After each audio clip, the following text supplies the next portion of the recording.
अस्सलाम वालेकुम, बिस्मिल्लाहिर्रहमानिर्रहीम। आज बेटा हमारे पास टॉपिक है पेयर प्रोडक्शन। चैप्टर नंबर 19 का ये शॉर्ट पॉइंट ऑफ व्यू से ये एक टॉपिक है। हमने शुरू किया था कि जब मैं आपके पास electromagnetic radiations, electromagnetic waves interact करती हैं मैटर के साथ, तो तीन तरह के फिनोमिनाज उनमें अक्कर होते हैं।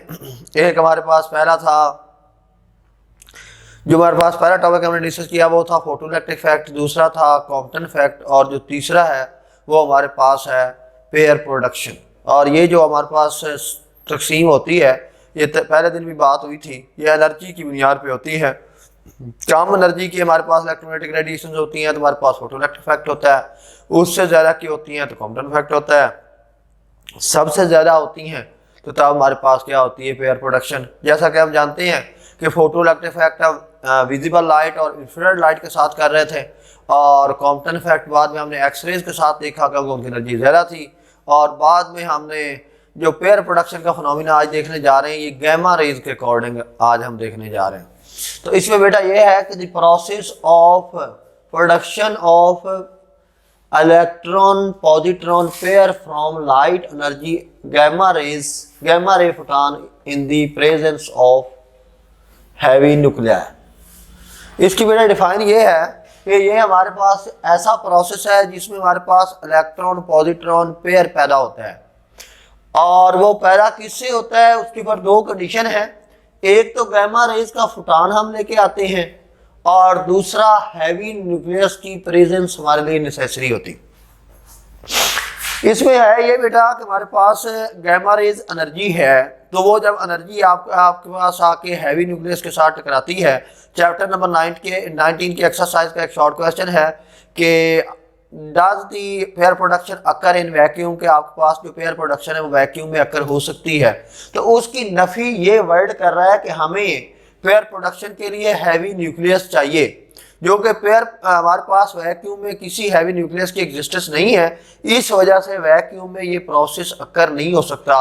उस क्वेश्चन का जवाब, एक्सरसाइज के शॉर्ट क्वेश्चन का जवाब यही है कि हमारे में हैवी न्यूक्लियस चाहिए होता है पेयर प्रोडक्शन के लिए, जबकि वैक्यूम में हैवी न्यूक्लियस नहीं होता, जिस वजह से हमारे पास पेयर प्रोडक्शन का फिनोमिना भी वाकई नहीं हो सकता।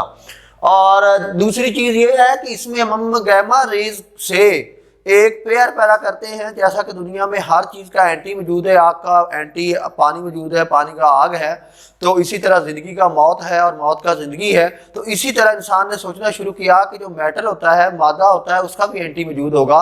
तो एंटी किसी चीज़ के होने के लिए ज़रूरी होता है कि उसका मैस, अगर किसी पार्टिकल का एंटी लेना है तो उसका मैस और चार्ज सेम होना चाहिए, और उनकी पोलैरिटी एक दूसरे के क्या होनी चाहिए, ओपोजिट होनी चाहिए, ताकि वो दोनों एक दूसरे को ख़त्म कर सकें। तो इलेक्ट्रॉन का जो एंटी पार्टिकल देखा गया वो पॉजिट्रॉन था, जिसका मैस भी इलेक्ट्रॉन के इक्वल था और जिसका चार्ज भी इलेक्ट्रॉन के इक्वल था, और लेकिन उसकी जो पोलैरिटी थी वो एक दूसरे के ओपोजिट थी। और चौथी चीज़ जो एक दूसरे के ओपोजिट थी वो था क्वांटम नंबर। तो दो चीज़ें एंटी पार्टिकल की सेम होती हैं, और वो होता है चार्ज और मैस, और दो चीज़ें एक दूसरे के ओपोजिट होती हैं, डिफरेंट होती हैं, वो होता है क्वांटम नंबर और उसकी चार्ज की पोलैरिटी। आफ्टर दिस है बेटा स्कीमेटिक डायग्राम।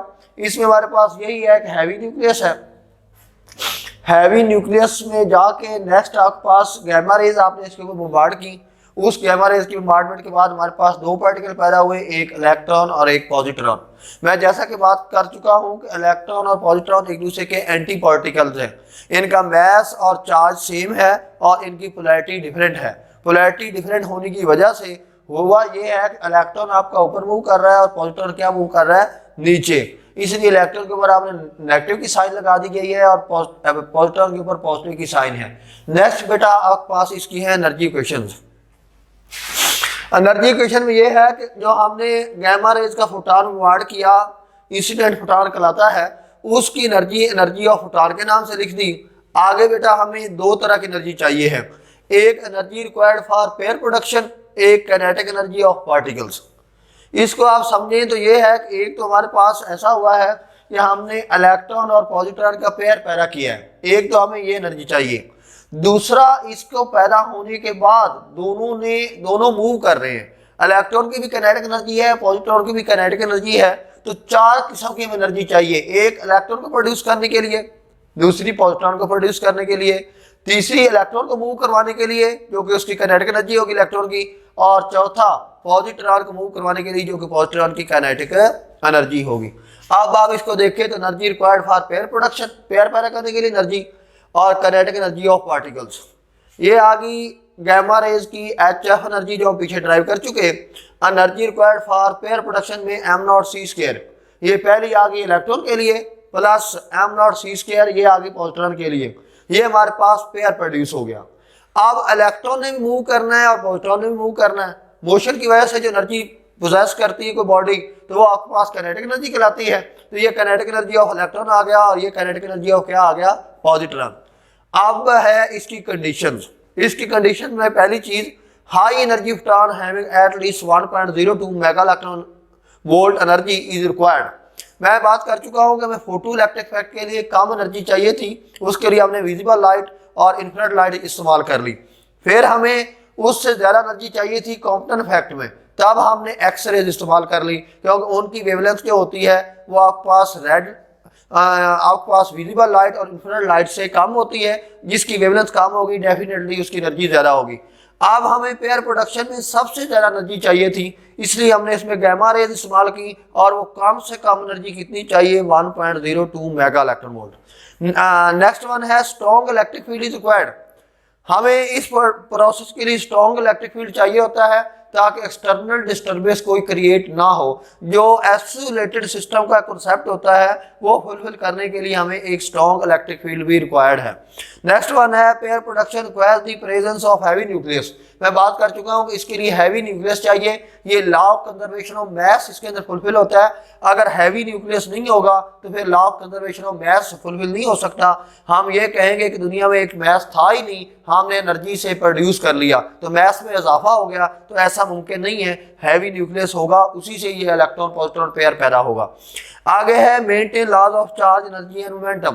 तीनों लॉज फुलफिल होनी चाहिए, लॉ ऑफ एनर्जी भी, लॉ ऑफ चार्ज भी और लॉ ऑफ मोमेंटम भी। नेक्स्ट वन है बेटा इसके features. Minimum energy of photon required to produce pair production is 2m0c², 1.02 mega electron volt. हमें जो कम से कम एनर्जी पेयर प्रोडक्शन के लिए चाहिए है वो है 2m0c²। इसका मतलब ये है कि हम सिर्फ इतनी एनर्जी दें कि उससे पेयर प्रोड्यूस हो जाए, लेकिन उससे ज्यादा इतनी सफिशिएंट एनर्जी ना हो कि वो पेयर पैदा होने के बाद मूव भी कर सके। तो कम से कम एनर्जी इतनी चाहिए कि सिर्फ पेयर पैदा हो सके। तो वो हम अगर इसका प्रूफ देखें तो incident energy, rest mass energy of electron, rest mass energy of positron, ये पेयर की एनर्जी आ गई। आगे काइनेटिक एनर्जी ऑफ इलेक्ट्रॉन जिसके साथ इलेक्ट्रॉन मूव करना है, काइनेटिक एनर्जी ऑफ पॉजिट्रॉन जिसके साथ पॉजिट्रॉन मूव करना है। आप बेटा आपने HF जब मिनिमम लिखा तो m0c², ये तो मेरे पास rest mass energy of electron, और ये आ गई rest mass energy of positron. आगे बेटा था काइनेटिक एनर्जी ऑफ इलेक्ट्रॉन और काइनेटिक एनर्जी ऑफ पॉजिट्रॉन। मैंने निकालनी मिनिमम एनर्जी। मिनिमम एनर्जी इतनी हो सकती है कि सिर्फ ये पेयर पैदा करे और इतनी सफिशिएंट ना हो कि उनको मूव भी करवा सके। तो मैंने ये दोनों की काइनेटिक एनर्जी 0 कर दी, सिर्फ इतनी कर दी कि पेयर पैदा हो गया। अब इसकी 2 मास ऑफ इलेक्ट्रॉन 9.1 मल्टीप्लाई 10⁻31, और आगे है c का स्क्वायर, c है स्पीड ऑफ लाइट, 3 मल्टीप्लाई 10⁸ और उसका स्क्वायर ले लिया। उसके नतीजे में हमारे पास आंसर आ गया 163.8 मल्टीप्लाई 10⁻15। अब आपने चेंज करना है उसको इलेक्ट्रॉन वोल्ट में। इलेक्ट्रॉन वोल्ट में चेंज करने के लिए 1.6 मल्टीप्लाई 10⁻19 से डिवाइड कर दिया, तो मेरे पास वही आंसर आ गया जो हम प्रूव करने चले थे, 1.02 मेगा इलेक्ट्रॉन वोल्ट। ये हमें मिनिमम एनर्जी चाहिए पेयर प्रोडक्शन के लिए, और ये हमें एनर्जी प्रोवाइड कर सकते हैं सिर्फ गैमा रेज, इसीलिए हमने गैमा रेज को इस्तेमाल किया है। Pair production is also known as materialisation of energy, क्योंकि हम एनर्जी से मैटर बना रहे हैं। गैमा रेज एक एनर्जी है, उससे मैटर पैदा करते हैं, इसलिए पेयर प्रोडक्शन का दूसरा नाम क्या है, मटेरियलाइजेशन ऑफ एनर्जी के नाम से भी जाना जाता है। तीसरा है pair production is known as particle and anti particle. इसमें हम पार्टिकल और एंटी पार्टिकल का कॉन्सेप्ट डिस्कस करते हैं, जिसमें इलेक्ट्रॉन का एंटी पार्टिकल पॉजिट्रॉन, और आपके पास प्रोटॉन का जो एंटी पार्टिकल होता है वो एंटी प्रोटॉन होता है। इस वजह से इसका जो नाम है वो पेयर प्रोडक्शन का जो तीसरा नाम है वो आपके पास पार्टिकल्स एंड एंटी पार्टिकल्स के नाम पे ही जाना जाता है। इसमें जो मोस्ट इंपॉर्टेंट ऑब्जेक्टिव है, आपको पेयर प्रोड्यूस करने के लिए कितनी एनर्जी चाहिए, 1.02 मेगा इलेक्ट्रॉन वोल्ट। लेकिन सिंगल इलेक्ट्रॉन और सिंगल प्रोटॉन की जो रेस्ट मास एनर्जी है वो 0.55 मेगा इलेक्ट्रॉन वोल्ट होती है। सिंगल की कितनी है 0.55 मेगा इलेक्ट्रॉन वोल्ट और पेयर की कितनी है 1.02 मेगा इलेक्ट्रॉन वोल्ट। ये ऑब्जेक्टिव आपने याद रखनी है। दूसरी चीज आपने ये याद रखनी है कि पेयर प्रोडक्शन में तीन लॉज जो है वो फुलफिल होते हैं, law of conservation of charge, law of conservation of mass और law of conservation of momentum. इंशाल्लाह नेक्स्ट लेक्चर के साथ मुलाकात होती है।